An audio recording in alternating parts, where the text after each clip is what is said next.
Welcome, everybody, for another rollicking episode of Mondays with Mundy. That's me, Jim Mundy, the historian for the Union League Legacy Foundation at the Union League of Philadelphia, Broad and Sansom Streets in downtown Center City.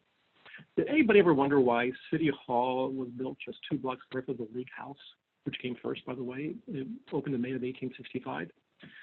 City Hall, the ground was broken in 1871. So League first, City Hall second. But is there a reason why they're so close? Maybe, maybe not. Let's find out. So this episode, we're talking about members of the League who are mayors of Philadelphia. All right. And eventually, there were 11 of them up to the 21st century. But we're going to start in the 19th with Morton McMichael. So let me share my screen with you. And let me do this. Oh, oops. Okay, there we go. Now we got it. Union League members and mayors. All right. We start with Morton McMichael, who was born in Burlington, New Jersey, but moved to Philadelphia as a young man. A very civic-minded young man. And in 1843, he ran for sheriff in Philadelphia and was elected. And timing being everything in life, he was sheriff in 1844 when the city experienced what were known as the Bible riots, or more specifically, the anti-Catholic riots. And for a few days in May of 1844, Catholic churches and homes were burned and destroyed, and there was bloodshed on the streets. I think 17 Catholics were killed. But McMichael stepped up to the plate as the sheriff, and with the sheriff's department, calmed the riots down and restored peace and order in the streets of Philadelphia. Now, in 1854, McMichael would change jobs. I think he became very much from being a sheriff of Philadelphia to buying the oldest newspaper in the city called the North American, something that was founded by Franklin, not surprisingly. And he would stay owner and publisher until he died in 1879. But in 1862, McMichael was present at the organizational meeting for the Union League on December the 27th that year, and he signed the Articles of Association of the League, making him a founding member of the League itself. So that was McMichael. All right. His mayoralty. All right. Well, actually, during the Civil War, McMichael had been a Whig and then a Republican, supported Abraham Lincoln's presidency wholeheartedly, but also very much involved with civil rights and abolition in the city of Philadelphia. And at this point in time, African Americans were not allowed to ride the streetcars. Well, they could ride them, but they couldn't ride on the inside. They had to ride on the platform on the outside. And you can imagine in the winter that was not a good place to be. And so after McMichael decided to run for mayor in 1866, one of his platforms was that he would desegregate the streetcars, which he did in 1867. So the state legislature passed a law banning segregated streetcars in Philadelphia. So that was that. In 1967, as mayor, he also became the first president of the Fairmount Park Association. So, which was one of his his major accomplishments. So it was getting that started and up and running, because we all know how great Fairmount Park is today. So McMichael, after he left the mayor's office in 1869, became president of the Union League in 1870 and served as president until 1874, and he would die 5 years later in 1879. So I think a good way to judge somebody's personality and character is to look at their graves and their gravestones specifically. So let's take a look at McMichael's. And this is McMichael's gravestone. You can see it's at Laurel Hill Cemetery on Ridge Avenue in East Falls. And a very plain, simple cross. Nothing fancy about it. And that's probably maybe plain and simple is the way to describe McMichael. All right, so let's move on. William S. Stokely is our next mayor. You can see Stokely was mayor in 1872 until 1881. This is when mayors served for 3 years. That's why you have the 9-year total. All right. Stokely came from a working-class family in Philadelphia. As a young man, he made his living as a confectioner, and that gave him the nickname of Sweet William. I kind of wish we gave mayors nicknames like that again. Maybe kind of fun to have. Stokely, though, was a very civic-minded man, much like McMichael, and he became an alderman and then a councilman and then mayor of Philadelphia in 1872. Now, this is important because at this point in time, during the previous mayoralty, which was Daniel Fox, who was a Democrat, the city's Republican machine, shall we call it, started to really take shape. The seeds were planted during McMichael's mayoralty, but they were watered and growing all this time. And by the time Stokely becomes mayor in 1872, there is a definite organized Republican political machine, right? And Stokely, being a machine guy, he was a Republican guy all the way, was still known, though, as a very, very good mayor, very good administrator. He ran on the platform of law and order. Philadelphia had lots of violence. It was always a very violent city in the 19th century. So one of the first things he did was that he abolished the volunteer fire department, because the volunteer firemen were some of the biggest instigators of all this mob of violence in the city. And he created the first municipal fire department for Philadelphia in 1872. He also strengthened and reorganized the police department at the same time. So, so Stokely's biggest contribution to Philadelphia city history, though, was the selection of Center Square as the location for City Hall. Now, he was actually on City Council in 1871, chairing the committee, the site committee, and they had two options, Washington Square or Center Square. And through Stokely's manipulation, shall we say, Center Square was selected. And that is why it is just 2 blocks north of the Union League. All right, so they broke ground in 1871. The cornerstone was laid in 1874, so it was during Stokely's mayoralty that City Hall, as we know today, began to take shape. So, as you can see, though, so Stokely joined the Union League after he became mayor. Oops, I wrote 1972. That should be 1872. Mea culpa. All right, so let's take a look at Stokely's resting place, also at Laurel Hill Cemetery. You can see this wonderful mausoleum. But take a look at the roof, and you can see those little cartouches on the 4 corners and along the left-hand side there, and in the center over his name. Wonder where he got that? Take a look. Now, here is the building that Stokely built in a lot of ways.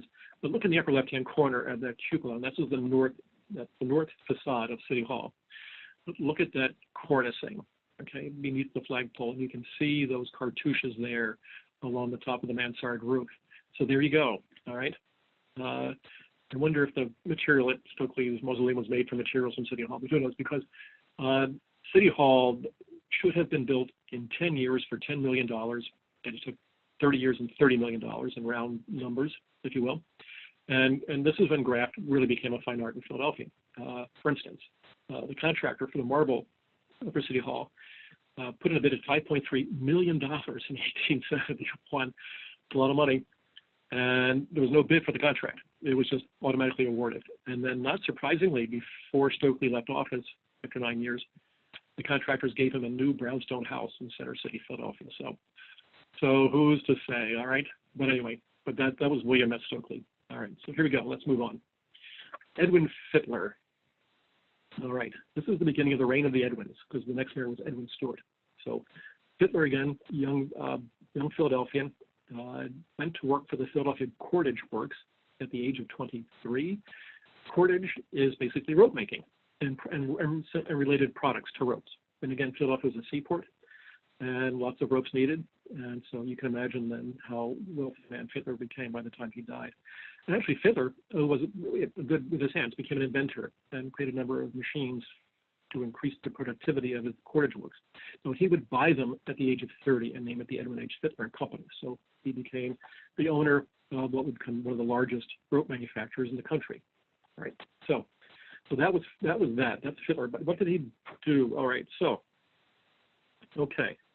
So Fittler joined the Union League, as you can see, on February the 17th of 1863. Not early enough to be considered a founding member of the League, but still early enough, because Fittler himself was, again, another Whig-turned-Republican, big Lincoln supporter, and he kind of fit right in at the Union League of Philadelphia. And so it's also not surprising then that he was nominated to become mayor of Philadelphia, which he did in 1887.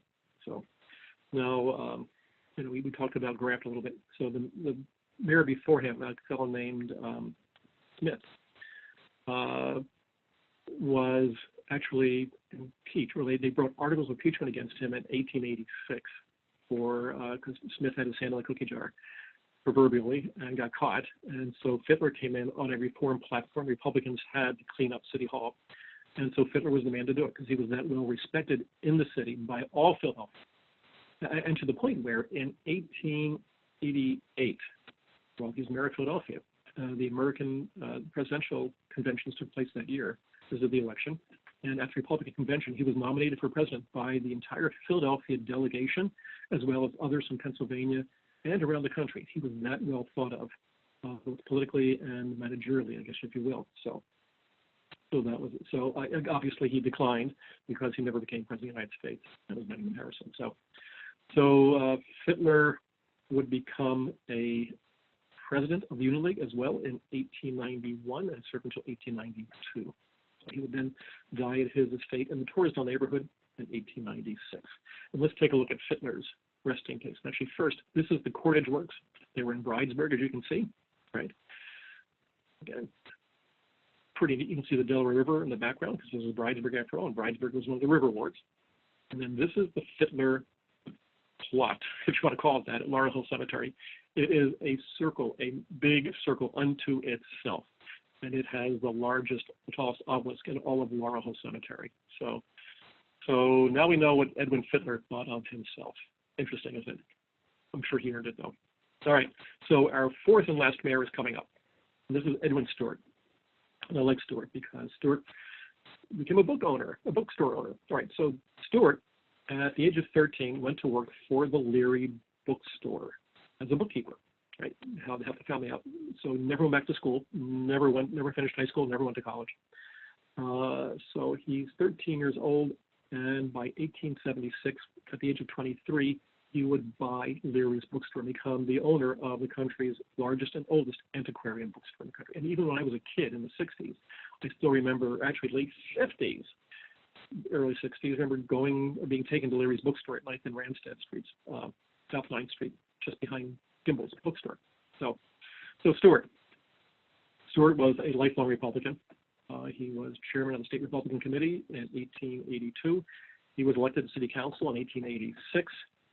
And in 1891, elected mayor. And again, elected on a reform platform. Again, Fittler had created this level of reformation, and Stewart was expected to keep it going, which he did. And I mean, the very first thing he did as mayor, he discovered that the Philadelphia City Treasurer, a fellow named Bardsley, had his hand in the cookie jar as well and got caught.